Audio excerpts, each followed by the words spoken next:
Здравствуйте, дорогие мои, рад вас всех приветствовать. Сегодня я вас всех накормлю. Готовлю бюджетнейшее блюдо, но не просто блюдо. Сегодня будет суп, который будет есть любой человек, который не любит супы. Никогда, например, их не любил, но вот этот суп сготовите, попробует человек и будет всегда его каждый день просить. Что за суп сегодня будет? Очень интересный, уникальный. Этот суп я привез нам в Россию из Испании. Сейчас буду все подготавливать и по ходу вам все расскажу.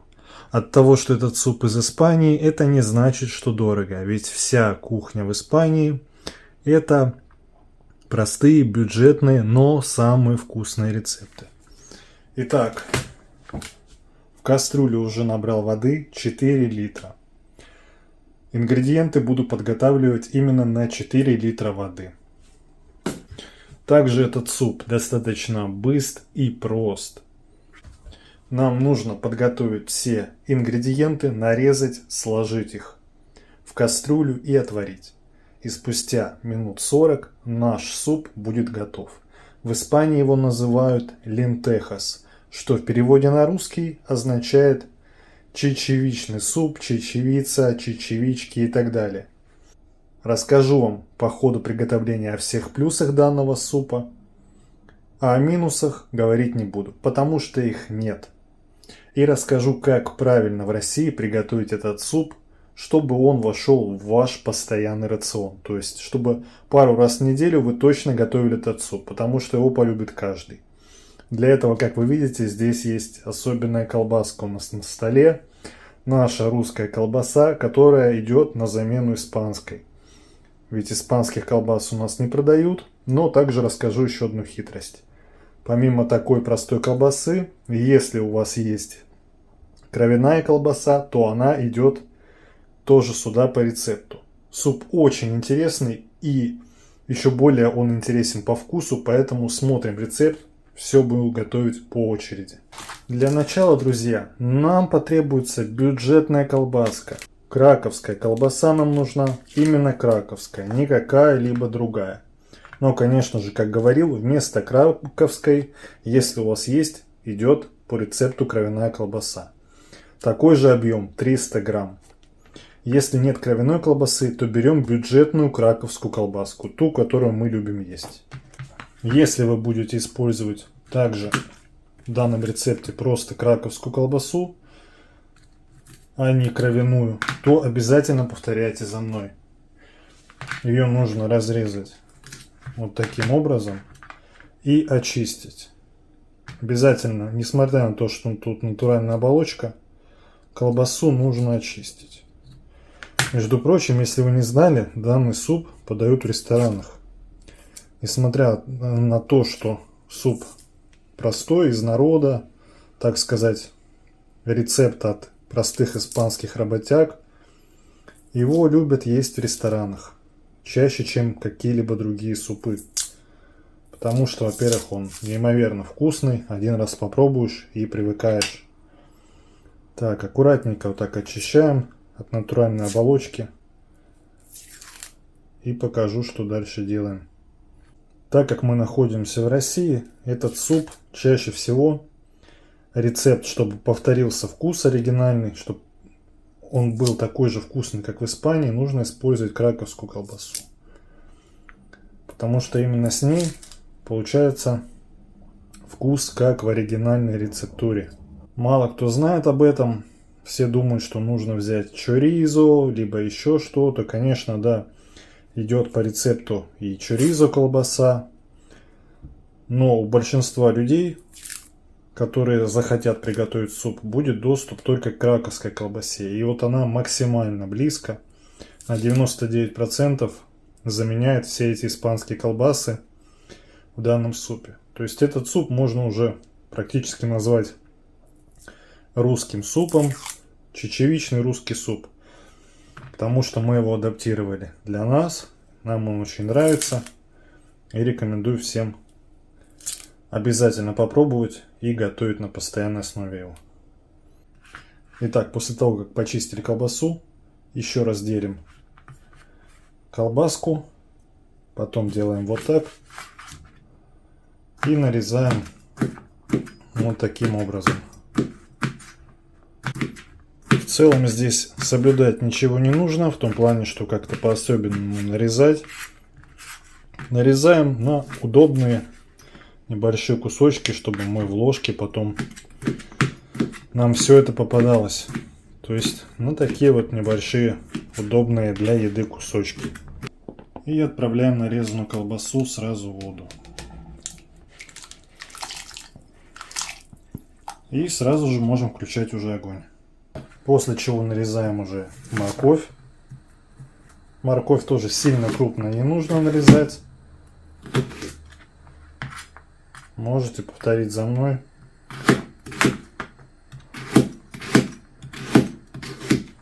Чем еще хорош данный суп? То, что мы сразу все ингредиенты закладываем в кастрюлю. И спустя 40 минут получаем уже готовый суп. То есть не нужно ничего ждать, все закинули и будет готово. Суп на самом деле очень бюджетный, обходится бюджетнее, чем тот же борщ, но даже вкуснее и сытнее получается. Теперь к колбасе отправляется морковь, после чего берем одну луковицу среднего размера и очень мелко ее нарезаем.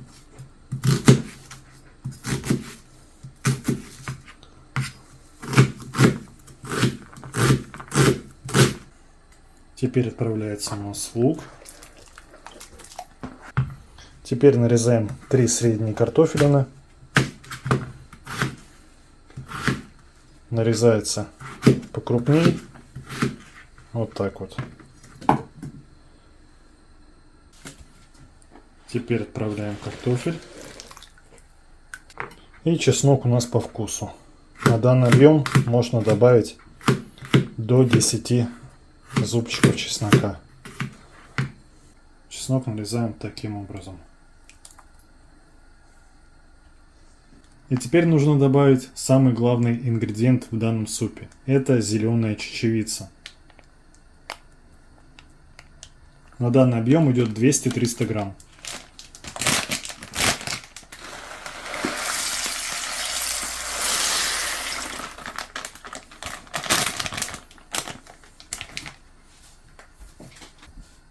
И дополнительно, также достаточно важный ингредиент, это 300 грамм томатной пасты.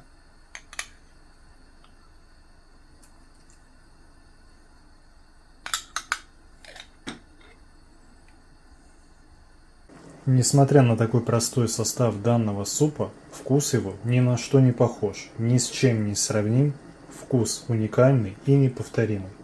Поэтому каждый должен попробовать приготовить, и вы обязательно его полюбите. Даже не сомневайтесь. Весь секрет здесь кроется не только в колбасе, которая добавляется в суп. Ведь, как в нашем случае, у нас замена это краковская колбаса, но также может быть и колбаса чоризо, если она у вас есть, либо кровяная колбаса. Но все-таки большая доля вкуса в данном супе. Это чечевица. По своей питательности чечевица заменяет не только говядину, но и превосходит по полезным свойствам. Поэтому чечевица, как отличная замена мяса, просто очень-очень полезная. И при этом состав простой, как вы видите: лук, картошка, морковь. Но основные доминирующие вкусы дают, конечно же, колбаса, чечевица. Но также и пряности. Это черный молотый перец, лук, чеснок. В совокупности получается очень вкусно и необычно. Только в Испании можно такое попробовать. А теперь и каждый дома сможет приготовить и есть хоть каждый день. Я готовлю данный суп уже больше 20 лет. И он мне ни разу не надоел. Я даже борщ реже готовлю, чем данный суп. Да, кстати, не забывайте данный супчик присолить слегка. Тут солите уже каждый на свой вкус. Кому-то больше, кому-то меньше. Но не пересаливайте, ведь пересол, он всегда забьет вкус любого блюда. Всему должна быть мера. Это я вам говорю как шеф ресторана.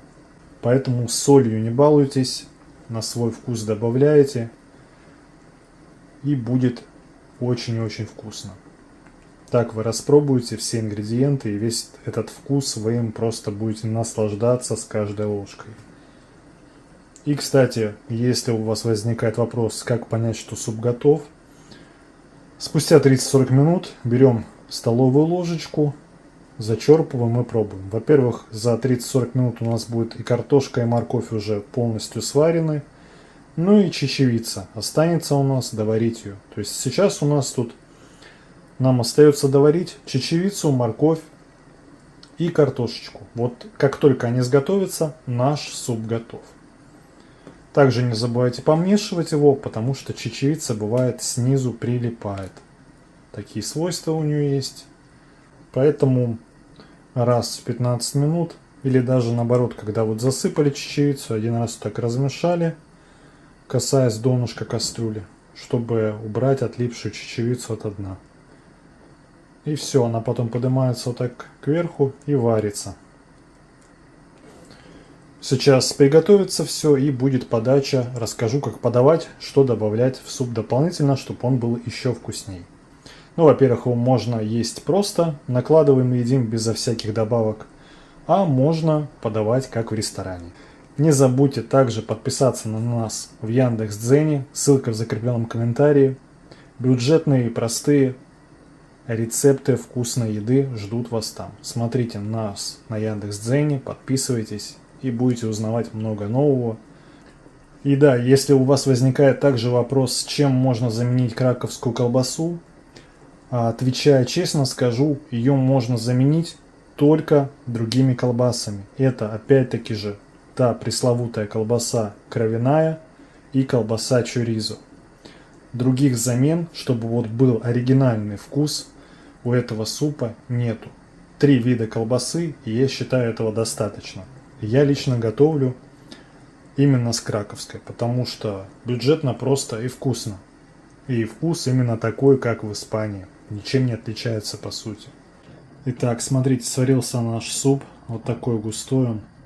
Очень наваристый. Выключаем газ и даем постоять минуток 10. Итак, наш суп готов. Посмотрите, какая красота. И главный секрет этого супа, что его можно есть самостоятельно. А можно есть, добавляя в него чайную ложку простого 9% уксуса. В Испании именно так едят. У нас же в России больше любят с чайной ложкой сметаны либо майонеза.